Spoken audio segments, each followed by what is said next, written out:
کے نبی ہیں، کیا دور اندیش ہیں۔ میرے اور آپ کے پیارے حبیب صلی اللہ علیہ وسلم کا ارشاد ہے، یہ عورت نیک بن جائے تو اس دنیا کے سب سے قیمتی دولت ہے۔ المرأة الصالحة متاع الدنیا متاع وخیر المتاع المرأة الصالحة، اس لیے کہ اس نیک عورت سے گھر بنتا ہے، خاندان بنتا ہے، سوسائٹی بنتی ہے، قوم بنتی ہے، اس کی گود سے نسل تیار ہوتی ہے، یہ قوم کی معمار ہے۔ اگر اس کے جسم پہ شرم و حیا ہے تو اس کے کوکھ میں پلنے والا بچہ جب دنیا میں آئے گا تو شرم و حیا کا لباس پہن کے آئے گا، اور اگر اس کا جسم شرم و حیا سے باہر نکل آیا تو اس کی اولاد جو اس کے کوکھ سے نکلے گی وہ شرم و حیا کے جوہر سے محروم ہو جائے۔ الدنیا متاع وخیر المتاع المرأة الصالحة، بہت قیمتی دولت ہے یہ۔ گھر اس سے ہے، قوم اس سے ہے، خاندان اس سے ہے، قوم کی تعمیر اس سے ہے، اس نسل کی پہلی درسگاہ اس کی گود ہے، اس کی شرم و حیا کا جوہر، اس کے اندر غیرت کا جوہر، اس کی ایمان کی روشنی، یہ بچپن ہی میں بچے کے دل و دماغ میں یہ ساری خوبیاں منتقل کر دے گی۔ اور اللہ کے نبی فرمان لگے کیف بکم اذا فسق فتیانکم، وہ وقت بھی کیسا ہوگا جب تمہارے نوجوان سرکش ہو جائیں گے اور تمہاری عورتیں شرم و حیا کی ساری حدیں پھلانگ دیں گے۔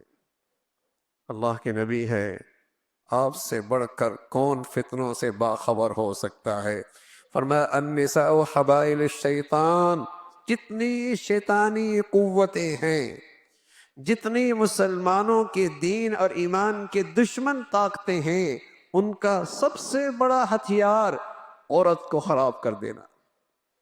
ان کا سب سے بڑا ہتھیار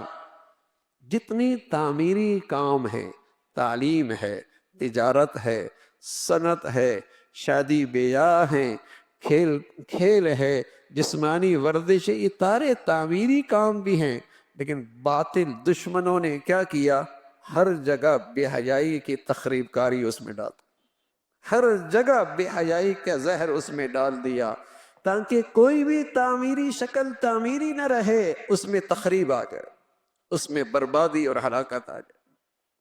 اللہ کے نبی کہنے لگے النساء حبائل الشیطان، جتنی شیطانی قوتیں ہیں ان کی تمام تر توانائیاں اس کے گرد گھومتی ہیں۔ وہ فلاحی کام کریں گے، وہ تعلیمی کام کریں گے، وہ تجارتی کام کریں گے، وہ کھیل اور کی شکل اختیار، جو بھی شکل اختیار کریں گے وہ عورت کی بے حیائی کے لیے یہ ہتھیار ضرور استعمال کریں۔ اللہ کے نبی ہے النساء حبائل الشیطان، اس لیے کہ جب یہ گھر سے نکلی اور اس کا شرم و حیا کا پردہ چاک ہوا تو پھر گھر نہیں رہا کرتے، خاندان نہیں جڑا کرتے، نسلیں نہیں بنا کرتی، آنے والی اولاد کے کردار نہیں سنورا کرتے۔ قوموں کا مستقبل دیکھنا ہو نا، قوموں کا مستقبل دیکھنا ہو تو یہ دیکھ لو، یہ دیکھ لو اس کی نسل کے اخلاق کیسے ہیں، اس کی اولاد کا کردار کیسا ہے، بلکہ اس سے پیچھے چلے جاؤ، قوموں کا مستقبل دیکھنا ہے تو یہ دیکھ لو اس قوم کی عورت کو اپنی ذمہ داری کا احساس کتنا ہے، اپنی اولاد کی تعمیر اور تربیت کی فکر کتنی۔